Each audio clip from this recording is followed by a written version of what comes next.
J'espère que vous allez bien, je vous retrouve aujourd'hui pour une nouvelle vidéo et comme son titre l'indique, il est temps pour moi de faire le bilan du challenge Cold Winter auquel j'ai participé. Pour ceux qui ne connaissent pas ce challenge, il existe depuis plusieurs années et cette année il a été repris par Margot de la chaîne Margot Liseuse et Moody de Moody Take a Book. Et il se déroulait entre le 1er septembre et le 31 janvier. Et le principe c'était de lire des lectures en fait liées à l'hiver. On pouvait choisir entre deux menus. Le premier c'était, je me souviens plus exactement du nom, mais un menu sur Noël. Donc il fallait lire au moins deux livres qui se passent à la période de Noël. Et l'autre c'était le menu montagne enneigée. Il fallait lire au moins deux livres qui se passent dans un contexte de neige, de montagne, en hiver, etc. C'est ce menu que j'ai choisi. Le challenge n'est pas encore terminé, mais moi je l'ai fini puisque j'ai lu tous les livres que j'avais mis dans ma palle. Et donc du coup, je vous les présente tout de suite. Le premier livre que j'ai lu pour ce challenge, c'est Once Upon a Time in the North de Philip Pullman, qui est donc un des spin-offs de la saga À la croisée des mondes, qui, comme vous le savez, sûrement est une de mes sagas préférées. Et je n'avais pas encore lu ce livre-là, donc ça m'a fait super plaisir de me replonger dans l'univers de cette saga. Dans ce livre, on suit Lee, qui est l'explorateur qu'on croise souvent dans la saga. Et en fait, ça se passe avant les royaumes du Nord. Voilà, c'était une très chouette histoire, il y a plein d'actions, c'est une grosse aventure en fait. Et donc du coup, on s'ennuie pas, c'est très très court, ça fait moins de 100 pages. Mais il y a quand même beaucoup d'actions. Et j'ai trouvé ça chouette de retrouver ces personnages et surtout on parle beaucoup en fait de Yorick Burnison qui est l'ours qui accompagne Lyra dans la saga et j'ai trouvé ça très chouette de le revoir, de savoir d'où il vient, comment il s'est retrouvé là, etc.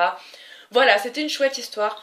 En soi, ça n'apporte pas énormément de choses à la saga en tant que telle, mais voilà, ça fait surtout très très plaisir de retourner dans cet univers, de retrouver ces personnages. Voilà, donc si vous avez bien aimé la saga, n'hésitez pas à lire ce petit livre parce que c'est vraiment très très chouette. Le deuxième livre que j'ai lu pour ce challenge, c'est Annabelle de Kathleen Winter, qui se passe donc au Canada, dans la région du Labrador, donc ça rentre bien dans le menu montagne enneigée. Et c'est l'histoire en fait de Wayne, qui est né en 1968, donc dans ce petit village du Labrador, et qui est né en fait intersexué. Donc il est né avec les deux sexes, féminin et masculin. Et en fait, ça raconte donc son histoire, son adolescence, principalement son adolescence. C'est un roman que j'ai vraiment beaucoup aimé. Alors c'est sûr que ça peut paraître un peu lent, il y a quelques longueurs, il se passe pas grand chose par moment. Mais voilà, c'est un roman qui est axé sur ce personnage en fait que ses parents ont à sa naissance désigné garçon. Son père a dit voilà, il s'appellera Wayne, ce sera un garçon.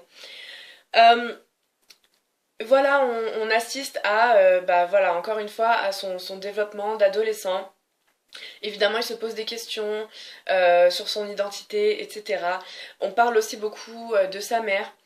Euh, j'ai trouvé que c'était un roman assez tendre sur sur l'adolescence encore une fois, sur les questions d'identité. Il y a un personnage que j'ai beaucoup aimé, c'est le personnage de Thomasina qui est une amie de la mère de Wayne et qui en fait est très très présente pour lui pendant toutes les étapes de son adolescence. J'ai beaucoup aimé ce personnage. Euh, voilà, c'est vraiment un roman assez particulier qui aborde des questions d'identité très intéressantes. Voilà, c'est pas un coup de cœur parce qu'il m'a manqué une certaine profondeur sur le personnage principal en fait. Mais voilà, c'est un roman que j'ai beaucoup apprécié et que je vous recommande évidemment. Toujours dans le menu, j'ai lu Odd et les géants de glace de Neil Gaiman, qui est un petit conte en fait jeunesse qui a été publié en français aux éditions Albin Michel. C'est un conte que j'ai vraiment beaucoup aimé. Alors oui, c'est très jeunesse, mais ça se lit très bien. Et surtout, en fait, ça parle de mythologie nordique. On suit le personnage de Odd, qui est un petit garçon qui habite en Norvège et en fait, c'est un fils de viking. Et un jour, il rencontre trois dieux qui sont sous la forme d'animaux, qui ne sont autres que Thor, Odin et Loki, et qui vont lui demander de les aider dans une quête. Voilà, j'ai trouvé ça très chouette de réutiliser les personnages de la mythologie nordique dans ce conte. C'est une bonne introduction aussi à la mythologie nordique pour les plus jeunes. Voilà, c'est un conte, c'est très joli, la fin est très mignonne. Et c'est vrai que Neil Gaiman est quand même très très bon quand il s'agit de contes et d'histoires pour les plus jeunes. Voilà, c'est une lecture que j'ai plutôt bien aimée. C'est pareil, c'est très petit, ça fait moins de 100 pages. Mais voilà, c'est sympa, c'est très chouette, donc... Et pour continuer dans mon menu montagne enneigée, j'ai lu Le Château des Pyrénées de Jostein Gaarder, qui est un de mes romans, non, un de mes auteurs préférés, vous le savez sûrement, j'arrête pas de vous en parler. Il me restait deux de ses romans à lire, dont Le Château des Pyrénées.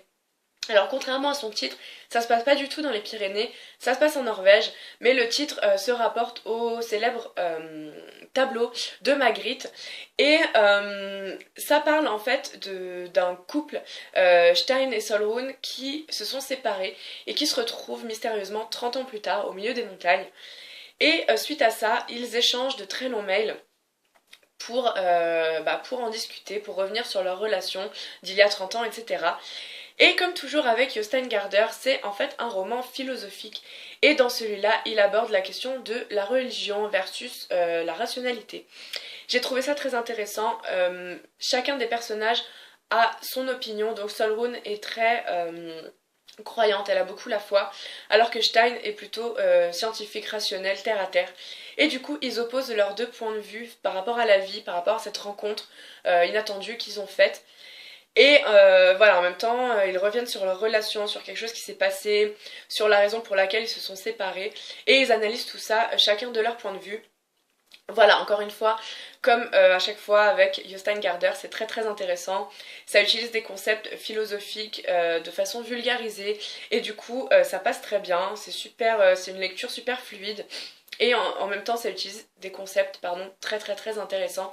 Donc voilà, si vous connaissez pas Jostein Gaarder, allez-y parce que vraiment, vraiment, vraiment, c'est très, très bien.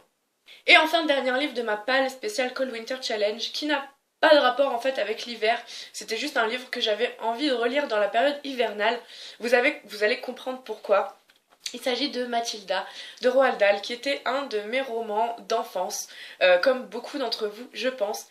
Et voilà, je l'ai retrouvé chez moi. Malheureusement, j'ai oublié de le ramener, donc je l'ai pas en physique. Mais voilà, c'est un roman que ma mère m'avait offert quand j'étais petite, que j'avais dévoré, que j'avais beaucoup aimé, comme beaucoup, beaucoup d'entre vous, je pense. Et voilà, je me suis dit, ben, pourquoi pas le relire. La période hivernale, pour moi, ça se prête bien à ce genre de livre un peu doudou, un peu réconfortant. Voilà, et je l'ai relu des années et des années plus tard. Et j'aime toujours autant. Alors c'est pas mon préféré de Roald Dahl, mais c'est quand même un livre que j'affectionne particulièrement. J'aime beaucoup le personnage de Mathilda, j'aime beaucoup le personnage de Mademoiselle Candy. Voilà, c'est un livre, encore une fois, qui fait du bien, qui est assez... Alors c'est vrai qu'il y a des passages assez absurdes, assez violents même, pour des enfants. Je me rappelle que la, la directrice, je sais plus comment elle s'appelle, Mademoiselle Le Gourdin, voilà. Je me rappelle qu'elle m'avait traumatisée quand j'étais petite. Et c'est vrai qu'elle est assez flippante, cette dame, quand même. Voilà, mais sinon, c'est un roman que j'ai pris beaucoup de plaisir à relire. Voilà, ça m'a fait chaud au cœur, c'était très chouette et je suis bien contente de l'avoir retrouvé. Au début de la vidéo, j'ai dit que j'avais fini mon challenge parce que j'avais lu tous les livres de ma palle. En fait, c'est un peu faux, j'ai menti. J'avais aussi mis dans ma palle une relecture de La mécanique du cœur de Mathias Malzieu, qui est un de mes livres préférés de tous les temps. Malheureusement, j'ai pas eu le temps de le relire parce qu'en fait, je l'ai prêté à mon père il y a plus d'un an, il l'a toujours pas lu et du coup, je me sentais mal de lui reprendre tant qu'il l'aurait pas lu et j'ai pas eu le temps de le relire pendant que j'étais à Paris. Donc voilà, et je pense pas que j'aurai le temps de le trouver ou quoi avant la fin du challenge, donc tant pis, je considère quand même que mon challenge est terminé. Alors je sais pas si je le considère réussi ou pas, vu que normalement il n'est réussi que si on a lu tous les livres de sa palle. C'est pas mon cas, mais voilà, j'estime que j'ai quand même rempli les conditions. J'ai lu 4 livres dans le menu au lieu de 2. Voilà, je trouve que c'est quand même pas trop mal. Voilà pour mes lectures hivernales. N'hésitez pas à me dire si vous avez participé vous aussi au challenge, si vous l'avez réussi, si vous avez fait de bonnes découvertes, si vous avez lu certains des livres dont j'ai parlé ou pas. Parlez-moi, voilà, venez dans mes commentaires, ça me fera super plaisir de vous répondre comme d'habitude. En attendant, je vous retrouve très bientôt pour une nouvelle vidéo qui sera sûrement, je ne sais pas, peut-être les réponses à la foire aux questions que j'ai toujours pas tourné. Donc si jamais vous avez encore des questions qui vous passent par la tête, n'hésitez pas à me les poser, je vais y répondre, un de ces quatre. Je vous fais des gros bisous, je vous souhaite de bonnes lectures et je vous dis à très vite, bye.